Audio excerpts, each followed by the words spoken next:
예, 말씀 같이 봅니다. 히브리서 11장 23절에서 30절입니다. 히브리서 11장 23절에서 30절. 예, 다 같이 한 목소리 읽습니다. 시작.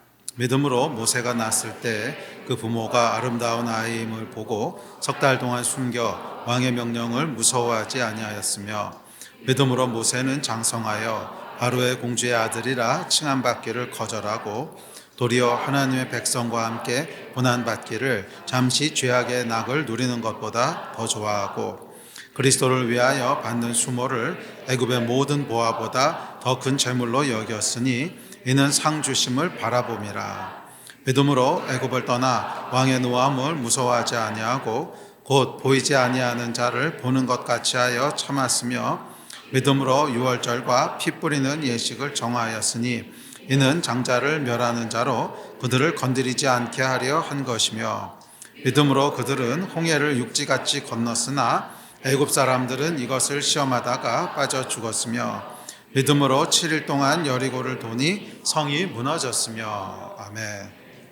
히브리서 11장을 살펴보고 있습니다. 히브리서 11장은 믿음장으로 알려져 있는 믿음의 영웅들에 대한 이야기입니다.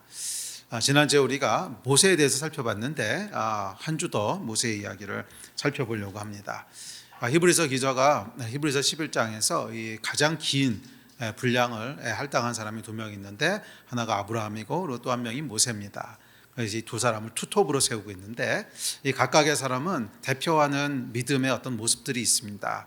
이 아브라함의 믿음은 하나님 앞에서 우리가 어떤 태도로 살아야 되는가 하는 것을 보여주는 믿음입니다. 그래서 인내하고 또 순종하고 헌신하고 하는 그런 모습이라면, 모세가 보여주는 믿음은 세상을 살아가는 믿음을 보여줍니다. 그렇다면 하나님의 사람들은 세상을 어떻게 살아가야 되는가.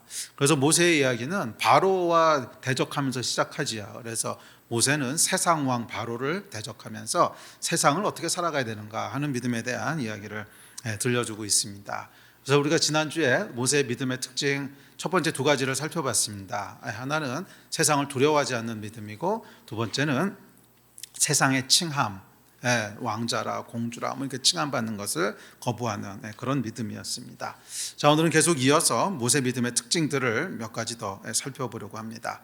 자, 먼저 25절, 26절입니다. 시작.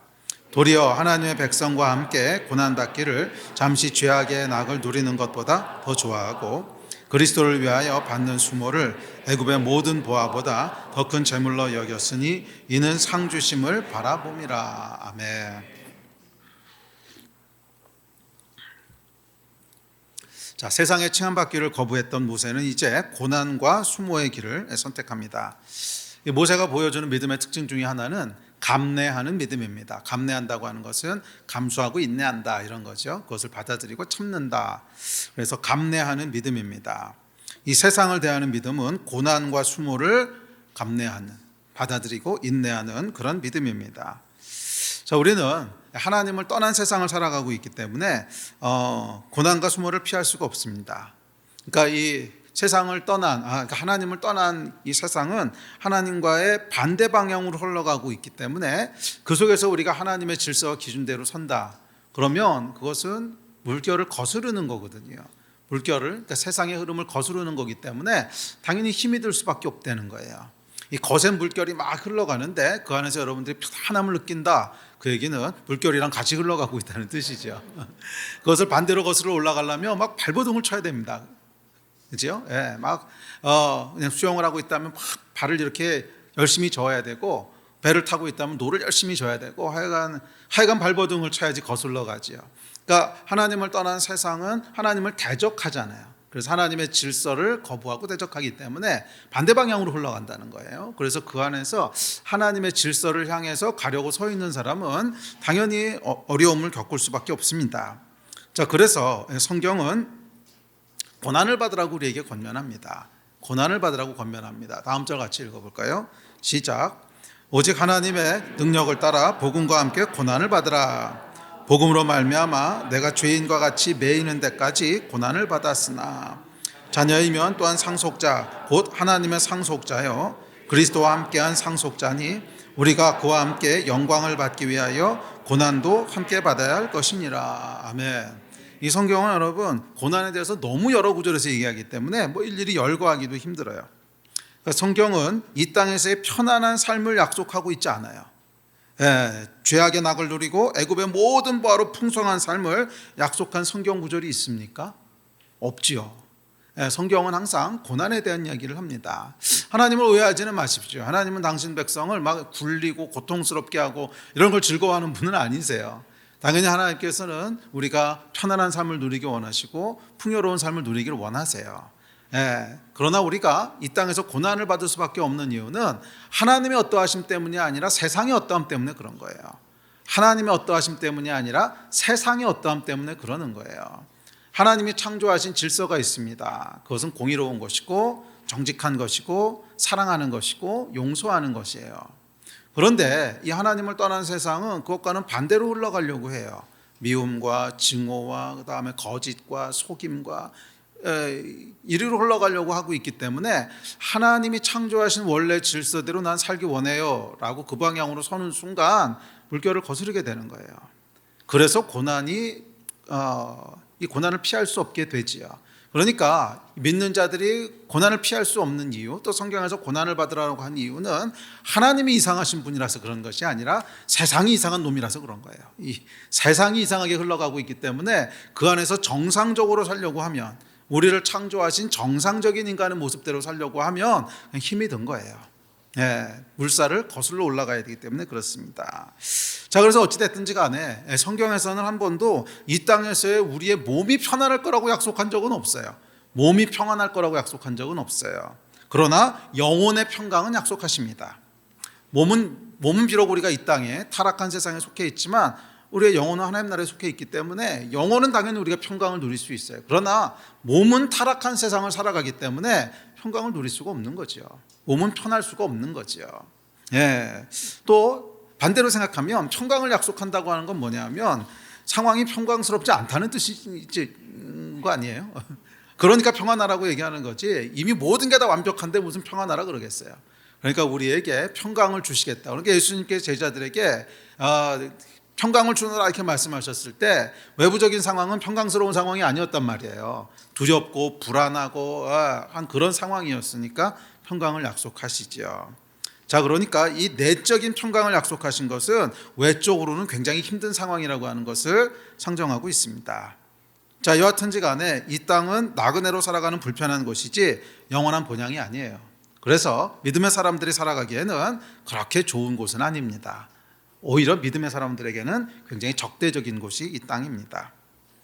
자, 26절에 보면 수모를 받는다라고 얘기하는데 이 수모에 해당하는 헬라어는 오네이디스모스라고 하는 단어입니다. 근데 이 오네이디스모스라고 하는 단어는 비난, 치욕, 비방 뭐 그런 뜻인데 쉽게 얘기하면 욕먹는다는 뜻입니다. 쌍욕을 받았더라 뭐 이런 뜻이에요. 근데 뭐 사전에다가 쌍욕 이렇게 번역해 놓을 수는 없으니까 그럼 비난, 치욕, 비방 이렇게 했지만 그 본 뜻은 그런 겁니다. 욕을 먹는다 이런 뜻이에요. 그러니까 믿음은 수모, 오네이디스모스를 감내하는 거라는 거예요. 오네이디스모스를 감내한다는 건 뭐냐면 그리스도를 위해서 그리스도로 인하여 욕을 먹는다는 것입니다. 욕 먹는 것을 감수한다 이런 뜻이에요. 비난과 비방과 치욕을 감내하는 것, 이것이 모세가 보여주는 믿음의 특징입니다. 자, 인본주의 기독교의 함정이 있는데 인본주의 기독교의 함정은 뭐냐면 세상에서 칭찬받는 크리스천이 되려고 한다는 거예요. 세상에서 칭찬받는 크리스천, 말이 되는 기독교를 만들려고 합니다. 착한 행실과 섬김을 통해서 세상에서도 칭찬받는 크리스천, 비난과 수모가 아니라 성공함으로 영향력을 미치는 크리스천, 세상에 빛과 소금이 되라는 말씀을 확대 적용해서 이런 크리스천을 모범적인 크리스천이라고 칭합니다. 그리고 그렇지 않은 사람을 광신도, 우매한 자, 생각이 없는 자, 극단주의자 이렇게 몰아갑니다. 근데 문제는 뭐냐면 성경이 뭐라고 얘기하냐는 거예요. 성경이 뭐라고 얘기하냐는 거예요.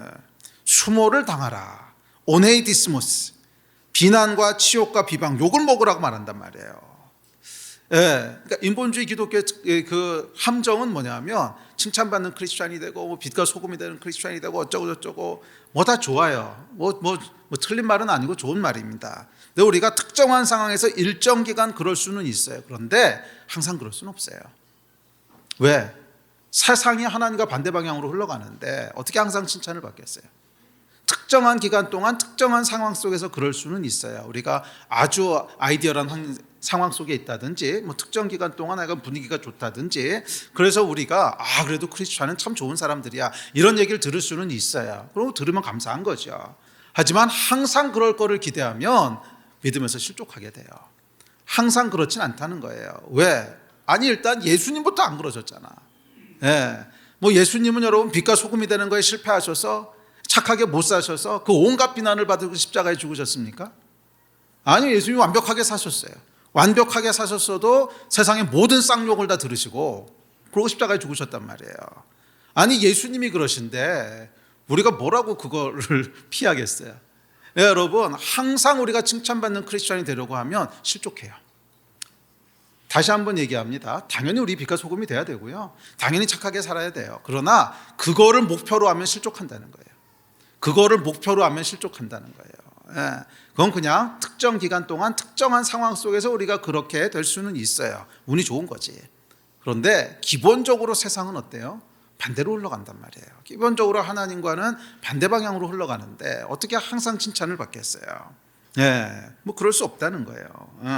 기억하십시오. 본질적으로 크리스찬은 세상에서 칭찬받는 존재가 아니에요. 본질적으로 크리스찬은 욕먹는 존재지. 우리를 믿음에서 파선하게 하는 것은 세상에서 칭찬받는 크리스천이 되려는 유혹입니다. 말이 되는 기독교를 자꾸 설명하고 싶은 유혹. 여러분 우리가 말이에요. 세상이 원하는 만큼 딱 그만큼만 빛과 소금이 되면 맞아요. 세상이 우리 칭찬할 거예요. 그러나 그거를 좀 넘어가서 정말 하나님이 원하시는 수준의 빛과 소금이 되려고 하면 세상은 좋아하지 않아요. 절대로 우리 좋아하지 비난하고 핍박합니다. 왜? 자신들의 죄가 드러나기 때문이라고 성경은 얘기합니다. 성경 구절 같이 볼까요? 시작. 그 정죄는 이것이니 곧 빛이 세상에 왔을 때 사람들이 자기 행위가 악함으로 빛보다 어둠을 더 사랑한 것이니라. 악을 행하는 자마다 빛을 미워하여 빛으로 오지 아니하나니 이는 그 행위가 드러날까 하며. 빛과 소금이 되면 사람들이 칭찬할까요?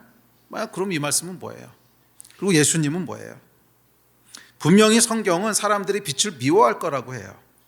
그러니까 딱 세상이 원하는 만큼만 거룩하고 딱 세상이 원하는 만큼만 빛과 소금이 되면 맞아요. 그럼 세상이 우리를 칭찬할 거예요. 그러나 그것을 넘어서 하나님의 기준 그 수준까지 따라가려고 하면 절대로 좋아하지 않습니다. 왜? 너무 튀잖아. 생각해 보세요. 제가 저러면 내가 뭐가 돼? 제가 저러면 내가 뭐가 돼? 이 생각 안 들겠어요, 세상에. 극단적으로 우리가 만약 거룩함과 극단적으로 하나님의 기준을 따라가기 시작하면 부담스럽죠. 제가 저러고 있으면 우리는 뭐가 돼? 세상이 이 생각이 든단 말이에요. 그 얘기 지금 하는 거잖아요. 세상의 어둠을 좋아하는 것은 그래도 쟤도 좀 적당히 이렇게 덮어주고 이렇게 가야 우리도 좀 얼굴이 사는데 제가 저렇게 혼자 튀고 있으면 우리는 뭐가 되는 거야? 세상이 좋아할 리가 없다는 거예요. 세상이 좋아할 리가 없다는 거예요. 그래서 성경이 뭐라 그래요? 빛을 미워하여 빛으로 나오지 아니하는 것은 그 행위가 드러날까 하며. 제가 저렇게 극단적인 빛을 발해서 난 이것도 안 됩니다. 저것도 안 하겠습니다. 극단적으로 정직하겠습니다. 그럼 대충 사는 우리는 뭐가 되냐? 우리 죄가 드러나니까 그냥 대충 어둠 속에서 같이 살아가는 게 편하지.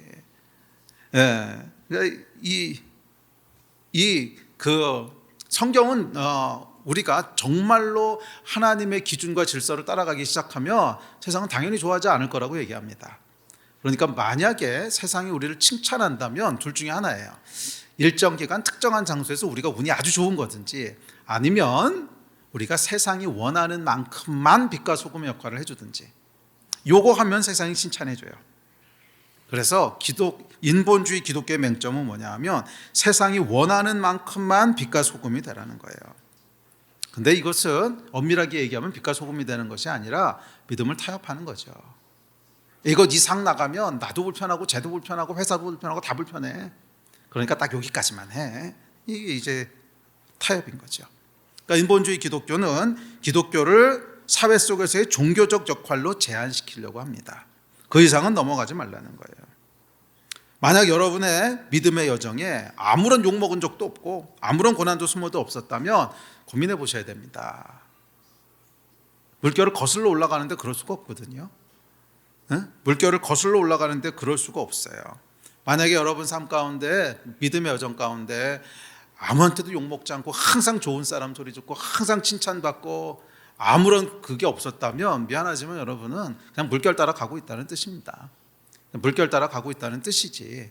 여러분들이 심하게 거짓말을 하거나 사고 치거나 이러진 않았을 수 있어도 세상 사람들이 불편하지 않을 정도로만, 불편하지 않을 정도로만 그렇게 하나님의 말씀을 타협하고 있기 때문에 그게 가능한 거지. 그렇지 않으면 가능하지 않죠. 히브리서가 경고하고 있지 않습니까? 흘러 떠내려가지 않도록 하라. 흘러 떠내려가지 않도록 해라. 욕먹지 않는 기독교, 사람들이 모두 칭찬하는 기독교를 경계하셔야 됩니다. 흘러 떠내려가고 있다는 뜻이기 때문에 그래요. 사람들은 여러분, 세상은 죄를 적당히 덮어두는 어둠을 좋아하지 밝은 빛을 좋아하지 않습니다. 여러분, 교회사를 보면요, 핍박이 있고 어려움이 있을 때는 항상 세상에 어필하는 기독교, 세상에 좋게 보이는 기독교에 대한 유혹이 있어 왔어요. 히브리서도 그런 상황이고요. 상황이 어렵다 보니 세상에 어필하고 싶은 거죠. 그래도 우리 괜찮은 사람들이야. 그래도 교회가 좋은 일 많이 해. 이걸 이제 어필하고 싶어져. 왜? 힘드니까. 그래서 항상 핍박이 있고 어려움이 있고 교회사를 보면 그럴 때면 이런 유혹들이 교회 안으로 슬금슬금 들어옵니다.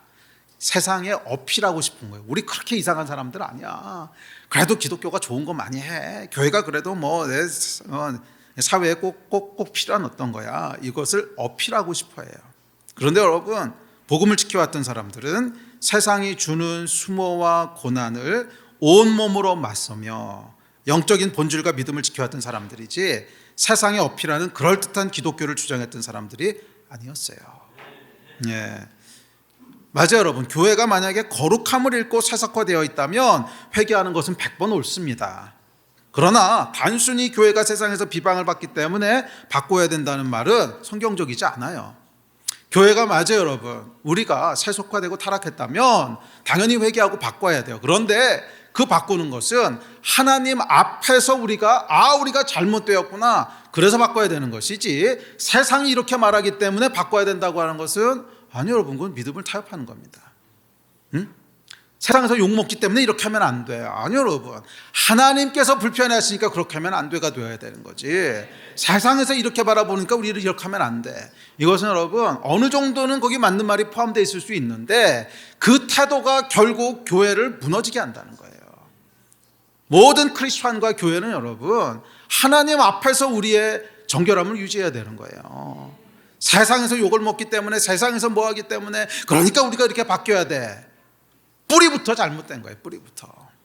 하나님 앞에서 우리가 정직하지 못하니까, 하나님 앞에서 우리가 세속화됐으니까 우리 회개하고 바꿔야 돼. 이게 맞는 말이죠. 이게 그렇지 않습니까? 이 세상 앞에서 계속 우리가 이것 때문에 이렇게 해야 돼, 저게 저렇게 해야 돼. 그럼 어떻게 되는 줄 아십니까? 세상이 원하는 기독교의 모습을 갖게 되는 거예요.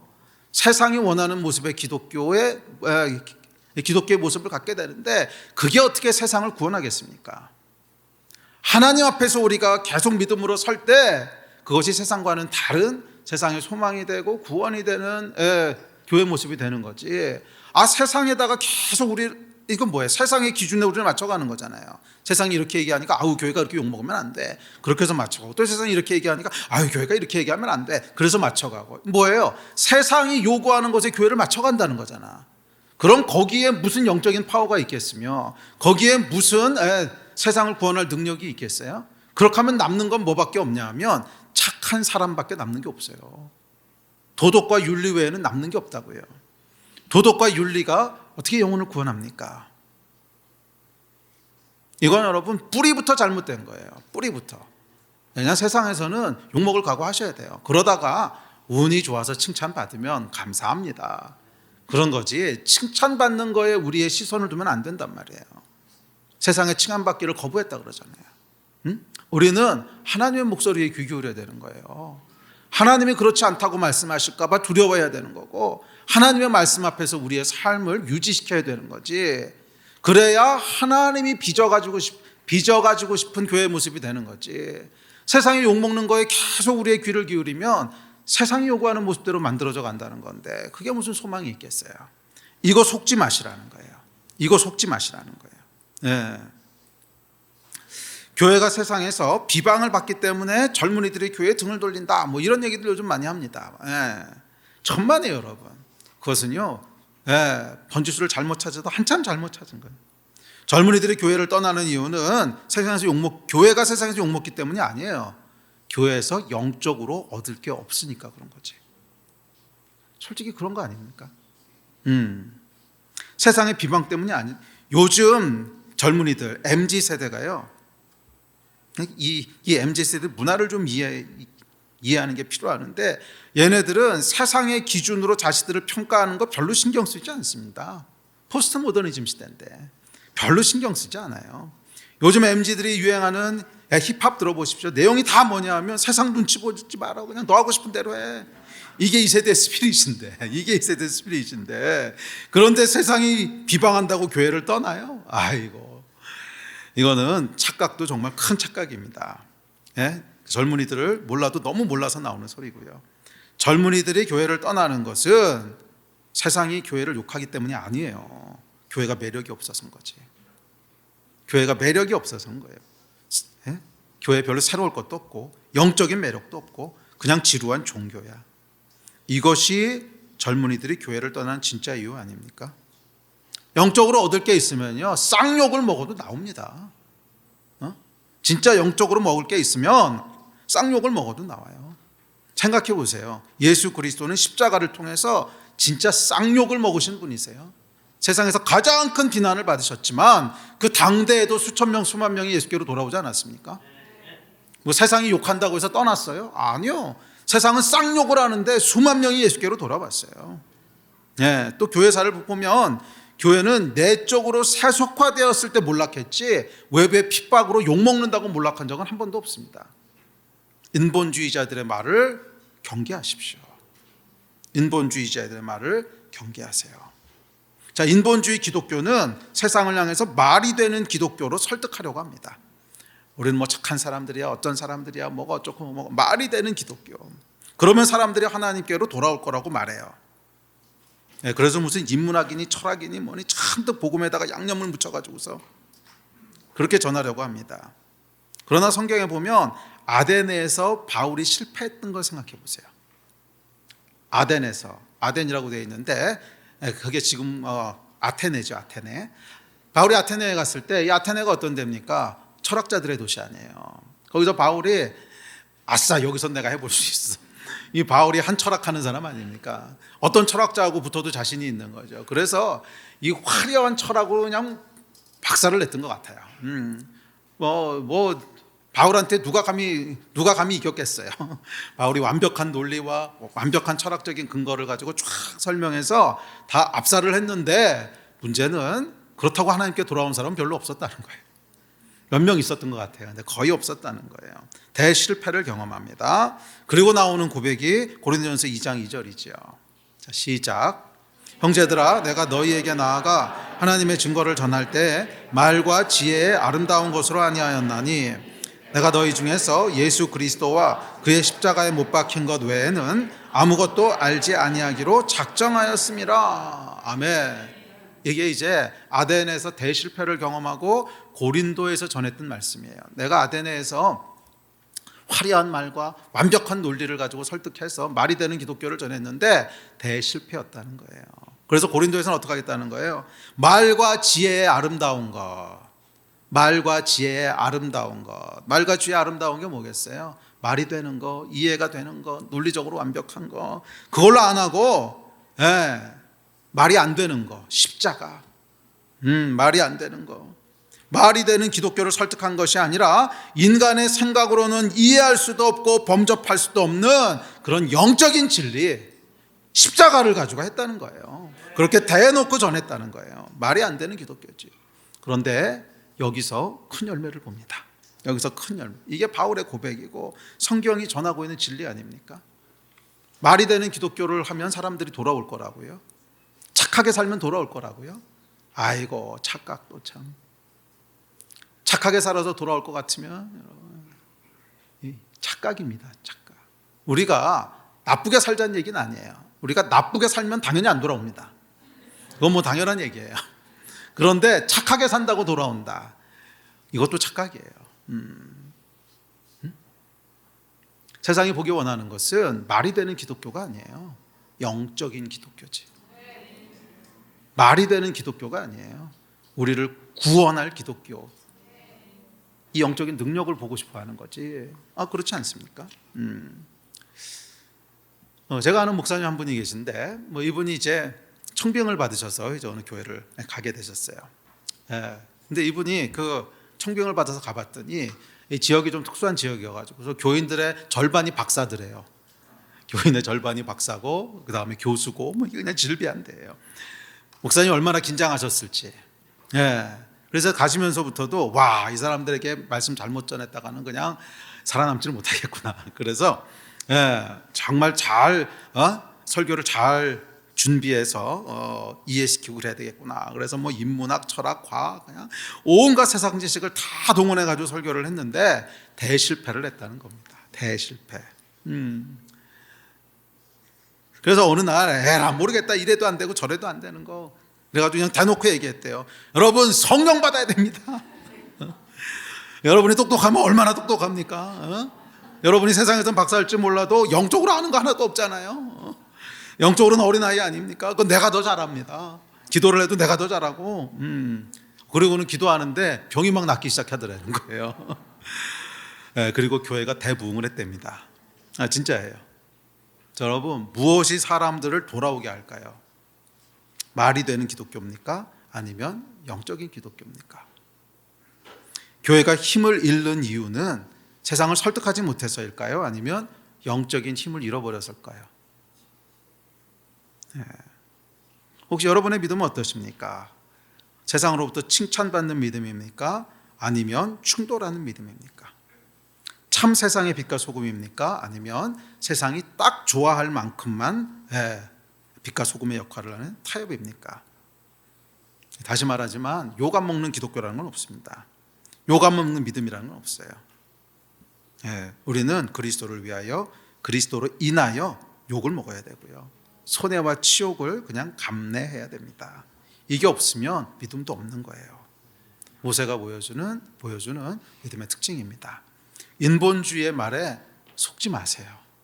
물론 우리가 빛과 소금이 되지 말고 개판으로 살고 그래도 기도만 많이 하면 돼, 이런 얘기는 아닙니다. 당연히 영적이라고 하는 것은 선한 행실을 포함해요.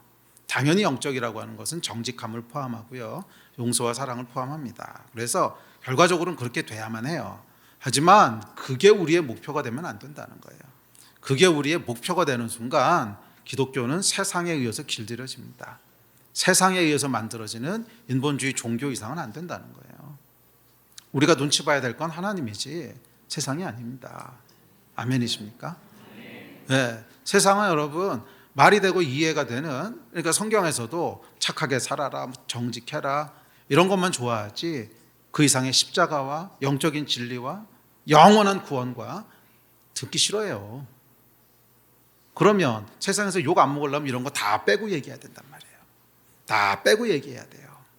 그게 무슨 능력이 있겠어요? 그리고 그게 진짜 기독교일까? 그건 윤리와 철학이죠. 세상에 의해서 만들어지는 교회가 되면 안 됩니다. 하나님에 의해서 만들어지는 교회가 돼야죠. 그러려면 우리가 하나님을 신경 써야지. 하나님이 뭐라고 말씀하시는지에 귀와 눈을 고정시켜야지. 세상에서 욕먹는다고 이거 바꿔야 돼, 그러니까 힘이 없어지는 거예요. 아멘. 네, 인본주의 기독교 조심하십시오. 네, 저는 지금 이 시대에 교회의 가장 큰 적 중에 하나는 인본주의 기독교라고 믿습니다. 교회에서 모든 영적인 것들을 제거시켜버리려고 하는, 교회에서 모든 영적인 진리들은 다 제거시켜버리고 그냥 착하고 선하고 빛이 되고 소금이 되고 착한 그리스도인들을 양성하려고 하는. 아니 여러분, 우리는 영적인 그리스도인이 되어야지 착한 그리스도인이 되면 안 돼요. 착한 건 그냥 영적이면 자연히 따라오는 거고, 그게 우리 목표가 되면 안 된다는 거예요. 인본주의 기독교의 맹점은 뭐냐 하면 착하고 선한 기독교인을 만들고 싶어 하는 거예요. 거기에 무슨 구원의 능력이 있겠습니까? 아멘이십니까? 영적인 분들이 되시기를 축복합니다. 이어지는 27절입니다. 시작. 믿음으로 애굽을 떠나 왕의 노함을 무서워하지 아니하고 곧 보이지 아니하는 자를 보는 것 같이 하여 참았으며. 자, 17절에 보면 이제 이 모세, 세상 왕과 대적했던 모세 믿음의 본질에 대한 이야기를 하는데, 그 본질은 뭐냐면 보이지 않는 자를 보이는 것 같이 했다는 거예요. 이게 모세의 믿음의 기초였다는 거예요. 예, 여러분, 모든 믿음의 기초는 이거예요. 보이지 않는 자를 보는 것 같이 하는 겁니다. 그러니까 믿음은 하나님이 계신 것, 보이지 않지만 계시는 것을 믿는 것이고요.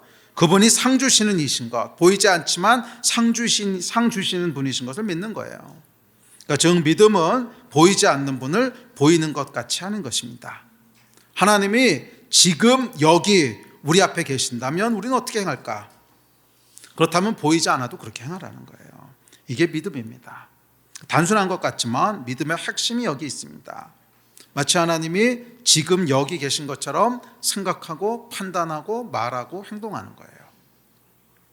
잠깐 눈을 감고 상상해 보십시오.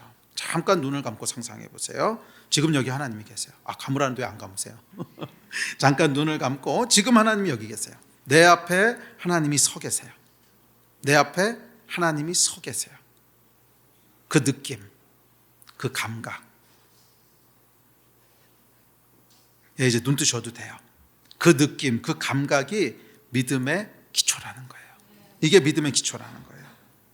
보이는 것에 반응하고 휘둘리는 육체의 습관을 깨셔야 돼요. 보이지 않으니 없다라고, 보이지 않으니 없다라고 생각하는 육체의 습관. 우리는 이 육체의 감각에 너무 익숙하게 길들여져 있고 세상은 그것을 더욱 부추기고 강요합니다. 잘 생각해 보세요. 여러분이 태어나서부터 지금까지 계속 이 습관으로 살아왔어요. 보이는 것에 반응하고, 보이는 것에 의해서 판단하고, 보이는 것에 의해서 생각하고, 보이는 것에 의해서 행동하고, 이걸로 계속 살아왔잖아요. 이게 우리 육체의 습관이라는 거예요. 그리고 세상은 그것을 더욱 강조합니다. 보이는 게 전부라는 거예요. 보이지 않는 건 없다는 거예요. 이 습관을 넘어서야 믿음으로 살 수 있다는 거예요. 그래서 새로운 습관을 들여야 돼요. 새로운 습관을 들여야 되는데 그것은 뭐냐면 그렇지, 하나님이 지금 여기 계시지. 보이지 않지만 보이는 것처럼 그것에 의해서 생각하고, 그렇지, 하나님이 여기 계시지. 그것에 의해서 판단하고, 그렇지, 하나님이 나를 지켜보고 계시지. 그것에 의해서 말하고, 그렇지, 하나님이 지금 내 옆에 계시지. 그것에 의해서 행동하는, 이것을 계속 연습하셔야 돼요. 매 순간 하셔야 돼요. 오래 걸리는 일입니다. 금방 되지 않아요. 우리 육체의 습관이 20년, 30년, 50년을 그렇게 살아오면서 만들어진 습관 아닙니까? 보이는 것에 의해서 말하고, 보이는 것에 의해서 판단하고, 보이는 것에 의해서 행동하고, 계속 그렇게 살아왔잖아요. 그것이 그래서 아주 자연스럽게 우리 몸에 배 있단 말이에요. 이 습관을 깨고 나오셔야 된다는 거예요. 이걸 깨고 나오셔야 돼요. 쉽지 않아요. 그래서 매 순간순간마다 뭘 하셔야 되냐면, 아까 눈 감고 느끼셨던 그 감각, 그렇지, 하나님 여기 계셔 지금. 그렇지, 하나님 여기 계셔. 보이지 않는 분을 보이는 것 같이, 보이지 않는 분을 보이는 것 같이, 바로 하나님 내 옆에 계셔. 그러니까 운전하다가도 이렇게 확 차가 끼껴들면 어이저 막 아니잖아요. 옆에 앉아 계시지. 운전 좀 조용히 하지. 이러고 이제 넘어가셔. 그러니까 이게 우리 육체의 습관이라는 거예요. 보이는 대로 그냥 반응이 나오는. 이걸 이제 깨고 나오셔야 돼요. 하나님이 지금 내 옆에 계셔. 그렇다면 지금 어떻게 행동할까? 지금 어떻게 판단할까? 어떻게 생각할까? 매 순간 이것을 연습하셔서 새로운 영적인 습관이 여러분의 삶이 되도록 하셔야 돼요. 이게 이제 믿음이라는 거예요. 이게 믿음. 그래서 이게 하루아침에 안 돼요. 새로운 습관을 들일 때까지 시간이 필요해요. 제가 몇 번 간증을 했었지만, 제가 목회 시작하고 나서 몇 년이 있었을 때 3년을 하나님이 이 문제를 다루셨어요. 정말 3년을 기도하려고만 앉지만 하나님께서 끊임없이 다루셨던 건데, 하나님을 의식하게 하는 훈련, 하나님을 의식하게 하는 훈련. 한 3년 하니까 이제 조금 의식이 되더라고. 그래도 잘 안 돼요. 워낙 오랫동안 제 삶에 그냥 당연하게 이렇게 길들여 있는 게 보이는 것에 의해서 생각하고 판단하고 말하고 행동하는.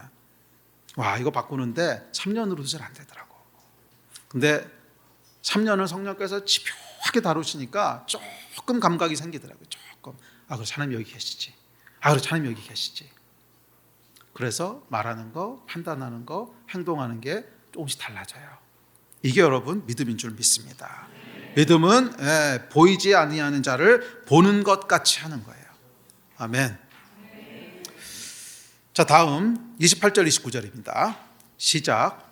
믿음으로 유월절과 피 뿌리는 예식을 정하였으니 이는 장자를 멸하는 자로 그들을 건드리지 않게 하려 하는 것이며 믿음으로 그들은 홍해를 육지같이 건넜으나 애굽 사람들은 이것을 시험하다가 빠져 죽었으며. 자, 모세가 보여주는 세 번째 믿음의 특징은 하나님의 구원하심을 신뢰하는 것입니다. 믿음은 하나님이 우리를 구원하실 것을 신뢰하는 거예요. 유월절 장자의 죽음에서 백성을 보호하시고 홍해에서 바다를 가르시고 그 백성을 구원하셨어요. 믿음은 이 하나님의 구원하심이 오늘 우리에게도 역사하실 것을 신뢰하는 것입니다.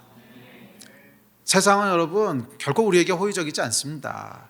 앞서도 얘기했지만 거슬러 올라가는 사람들이 좋게 보이겠습니까? 네, 불편해하고요. 아유, 너만 좀 튀지 마라. 적당히 같이 가자. 세상이 절대 우리를 좋아하지 않아요. 그래서 세상은 믿는 자들에겐 위험하고 혼란스럽습니다. 이런 폭풍 속에서 우리를 구원하실 분은 여호와 한 분뿐이시라고 하는 것을 신뢰하는 게 믿음이라는 거예요. 다른 것을 의지하는 것은 믿음이 아닙니다. 우리를 위기에서 건지실 분은 오직 여호와 하나님 한 분뿐이심을 고백하는 것이 세상을 대하는 올바른 태도로서의 믿음입니다. 믿음은 보이지 않는 하나님의 구원하심을 신뢰함으로 바다 한가운데로 걸어가는 거예요. 한 걸음 또 한 걸음 바다를 가르실 것을 믿으며 바다 한가운데로 들어가는 것이 모세의 믿음입니다. 비록 내 앞에 거대한 바다가 출렁이지만 내가 발을 내디딜 때 이 바다는 갈라질 거야. 여호와께서 구원하실 거야. 이게 모세의 믿음입니다. 비록 내 앞을 큰 성 여리고가 가로막고 있지만 내가 발을 내디딜 때 무너질 거야. 여호와께서 구원하실 거야. 이게 여호수아의 믿음입니다. 그리고 이게 우리의 믿음이라고 말씀하십니다. 믿음은 여호와의 구원하심을 신뢰함으로 바다 한가운데로 우리를 욕하고 비방하는 세상 한가운데로 걸어 들어가는 거예요. 당당하게 발을 내딛는 겁니다. 우리가 걸어 들어갈 때 하나님께서 구원하실 거야. 우리가 바다에 발을 디딜 때 하나님께서 홍해를 가르실 거야. 이게 모세가 우리에게 보여주는 믿음인 줄 믿습니다. 자, 마지막으로 30절입니다. 시작. 믿음으로 7일 동안 여리고를 도니 성이 무너졌으며. 자, 마지막으로 모세가 보여주는 믿음은 하나님의 일은 하나님이 하신다라는 믿음이에요. 자, 여리고를 돕니다. 아니, 전쟁을 하는데 돌고만 있으면 어째요? 전쟁을 하려면 가서 창칼 들고 가서 싸워야지. 돌기만 하면 어떡합니까? 근데 그냥 돌아요. 근데 놀랍게도 7일째가 됐는데 여리고가 무너집니다.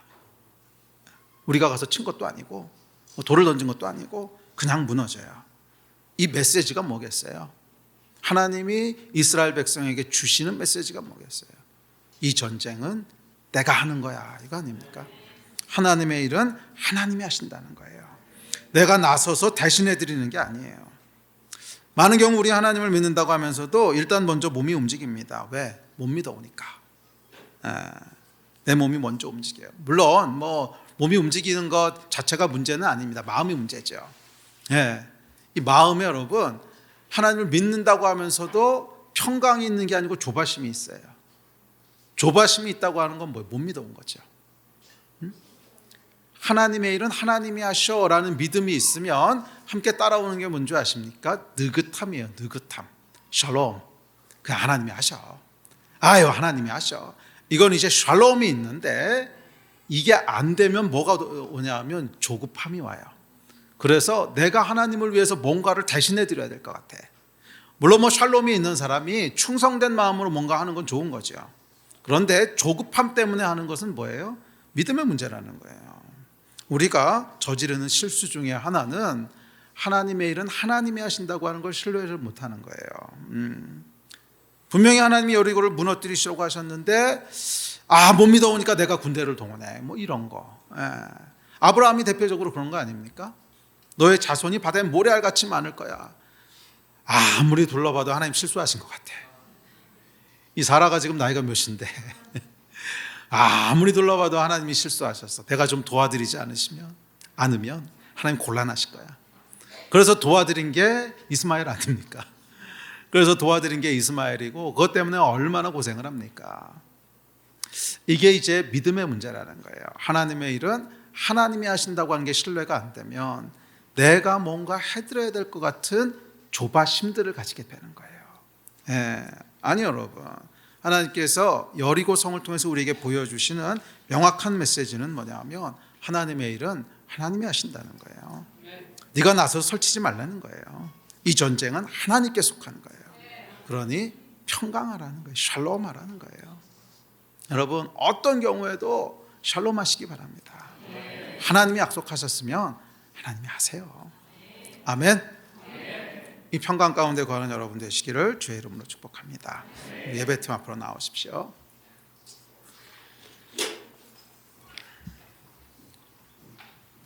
모세가 보여주는 믿음은 세상을 대하는 믿음입니다. 말이 되는 기독교 조심하십시오. 세상이 보기 원하는 기독교는 말이 되는 기독교가 아니라 영적인 기독교입니다. 말이 되는 기독교를 보고 싶어 하는 게 아니라 그건 세상 철학에도 윤리에도 얼마든지 있어요.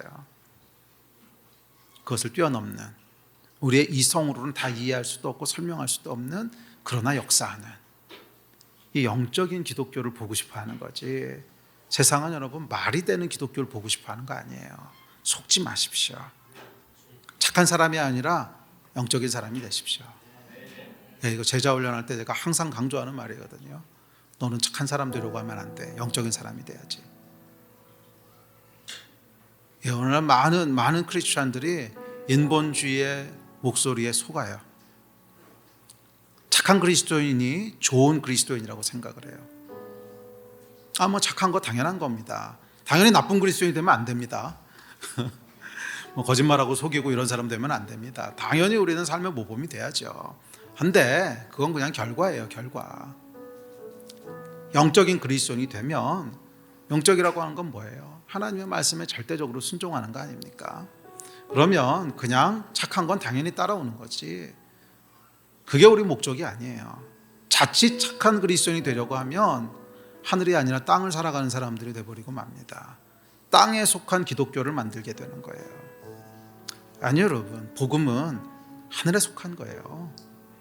복음의 진짜 내용은 땅이 전부가 아니라는 거예요.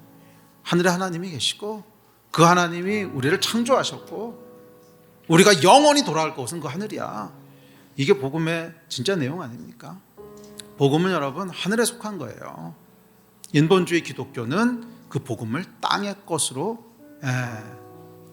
이렇게 그걸 뭐라 그래야 될까? 추락시켜 버린다. 땅의 것으로 제한시켜 버려요. 여기 여러분 속으시면 안 돼요. 여기 속으시면 안 돼요. 우리는 착한 그리스도인이 목표가 아닙니다. 영적인 그리스도인이 돼야지요. 영적인 삶을 사는 여러분 되시기를 주의 이름으로 축복합니다.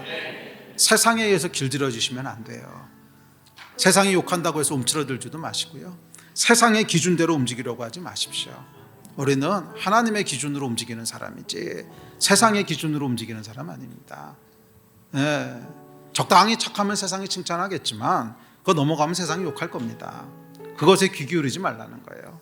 세상이 욕을 하든 뭐라든지 간에 나는 하나님의 사람이다. 이 믿음으로 사는 여러분 되시기를 바랍니다. 그래서 믿음으로 폭풍 한가운데로, 바다 한가운데로 걸어가세요. 당당히 걸어가십시오. 여러분이 발을 내딛는 순간 바다가 갈라질 겁니다. 이게 모세가 보여주는 믿음 아닙니까? 여러분이 발을 내딛는 순간 여리고가 무너질 겁니다. 이게 여호수아가 보여주는 믿음 아닙니까? 이 믿음으로 승리하신 여러분 되시기를 주의 이름으로 축원합니다. 우리 자리에서 일어나서 같이 기도합시다.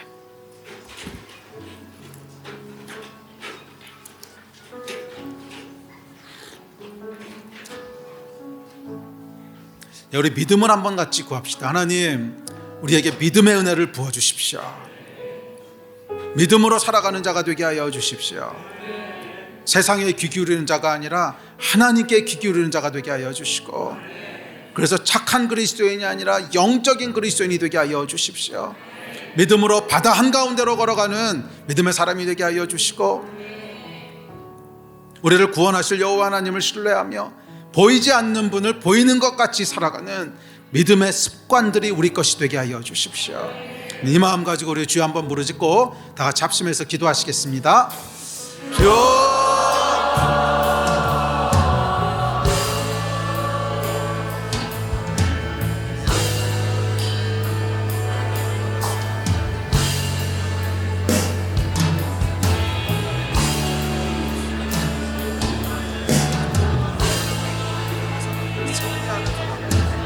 되게 하여 주시옵소서.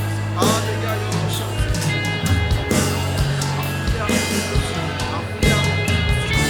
믿음과 담대함의 은혜를 주십시오. 믿음과 담대함의 은혜를 주십시오.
하나님, 믿음으로 살아가는 우리 귀한 성도들 다 되게 하여 주십시오.